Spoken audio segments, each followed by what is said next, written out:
Today I will be interpreting a text that we did for Terry's class last year in her ASL to English class titled Northern Cheyenne Indians. This test was a consecutive interpreting test, so there will be several momentary pauses in between each chunk.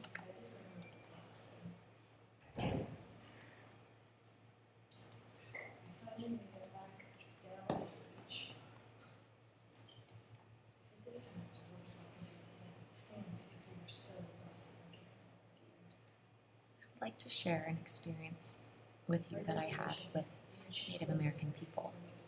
There are different Native American tribes all over the U.S., but I'm going to talk about one in particular that has a reservation in Montana. This tribe is called the Northern Cheyenne Indians.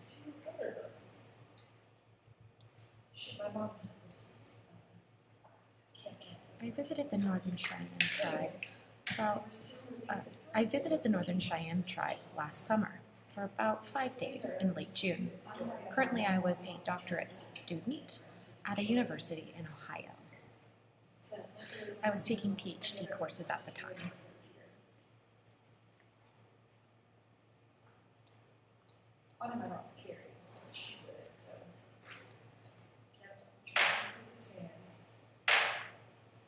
For my doctoral program, I was required to take 3 different seminars. Each seminar was to be 5 days long, and so I decided to choose a topic that most interested me and as matched with my schedule as well. So this is how I came to go to Montana to visit the Northern Cheyenne people.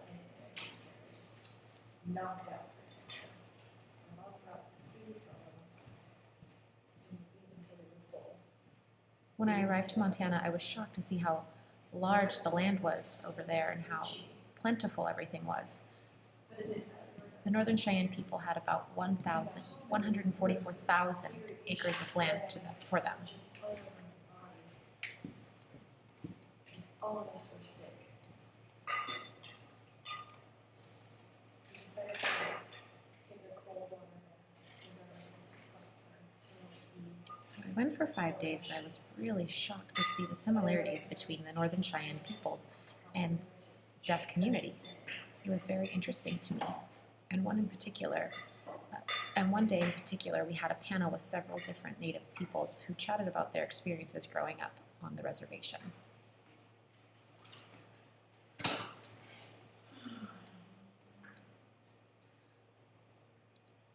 There was one teacher in particular who told a story about her time there teaching at the school. She had made a comment that really struck me, and I was able to clearly see mirroring images from their school to the deaf institutes that I have attended. The woman had let us know that there were many white teachers to teach all these Native American children. And you see this quite often where there are many hearing teachers at schools teaching deaf children.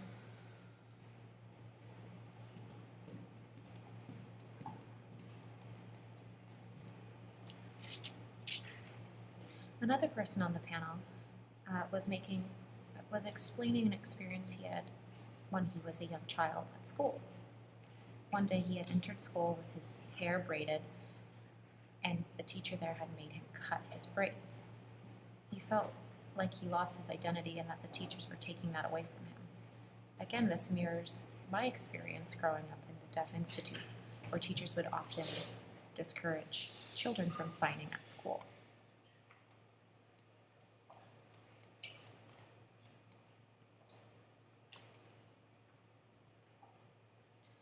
Another woman on the panel was describing her work experience currently.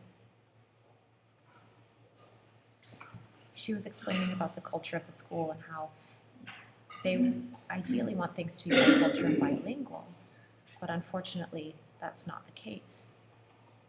Most of the school's teachers are white. They encourage English first and American culture. Again, you can see this mirrored in the deaf community, where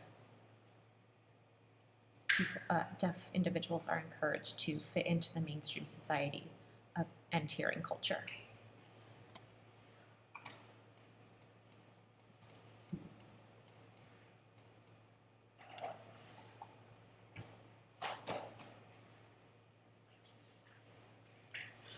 Later, I had met a man after the panel discussion. He himself was a deaf Native American man. We chatted for quite a while, and he had told me about his experience about leaving the Northern Cheyenne people to go attend a deaf school off the reservation, a deaf institute off the reservation. There was not many Native American people who went off campus to go, or off reservation to go to school or go into town. So he had to navigate the cross-cultural divide between going into town to go to school and then back to home.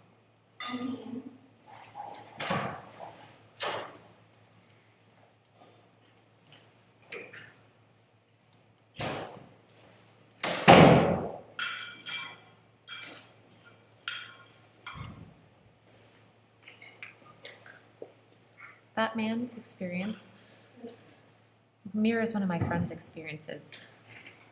The issues that arise when you have to live in two different cultures.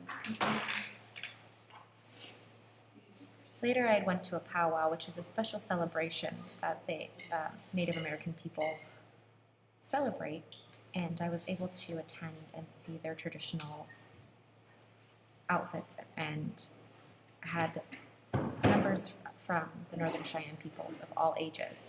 It's a really special event.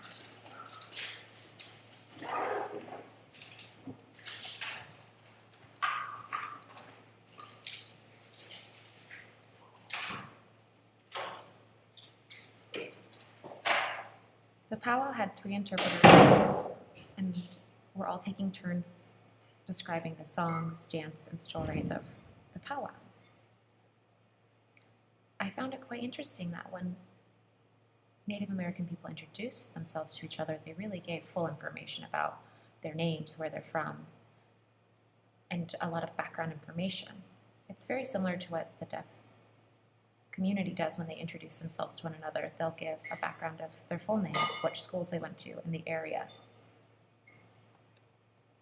This mirroring in culture I found quite interesting.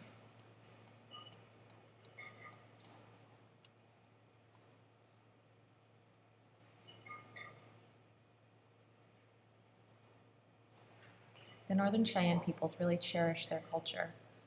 And in the 5 days, it was very impactful to learn this and see that and relate it back to my own upbringing and culture in the deaf community.